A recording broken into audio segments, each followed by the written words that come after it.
મારું નામ દીપકભાઈ મૃગ, હું દાદાજી ડ્રાયફ્રૂટનો ઓનર.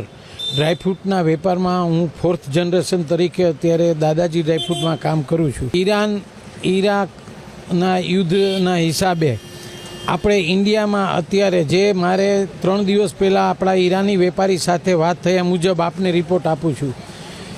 જે ઈરાનથી આવતી મામરો બદામ, પછી ઈરાની પિસ્તા અને ઈરાની કેસર, આ 3 વસ્તુમાં 25થી 30% ભાવ વધારો આવેલ છે.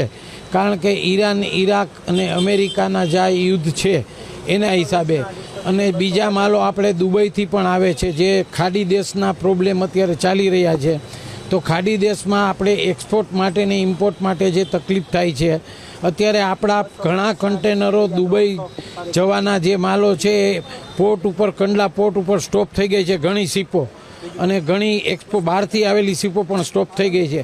જેથી બહારથી આવતા માલો અને બહાર જતા માલો ઉપર આપણે 20થી 25% ભાવ વધારો અત્યારે દેખાય છે.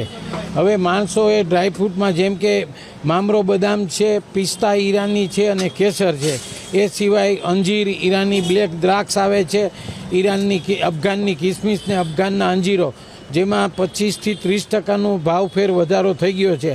અને ઉપરના વેપારીઓ, ઈરાનના વેપારીઓના જણાવ્યા મુજબ કે જો આ યુદ્ધ વધારે ચાલશે તો બજારની અંદર ભાવનો કેટલો વધારો થશે એ કોઈ આપણે નક્કી કરી શકીએ એમ નથી. અને બીજું, જો આવી જ રીતના યુદ્ધ વધારે ચાલશે તો હવે આપણે હમણાં 6 મહિના માટે કે વરસ દિવસ માટે ડ્રાયફ્રૂટની બદલે પહેલાંની જેમ ટોપરું, ખજૂર અને ગોળ ખાવાનું ચાલુ રાખવું પડશે. ડ્રાયફ્રૂટને ભૂલી જવું પડશે, એવી પરિસ્થિતિ અત્યારે દેખાય છે. આ ઈરાની વેપારીઓના કહેવા મુજબની વાત છે. જય શ્રી કૃષ્ણ.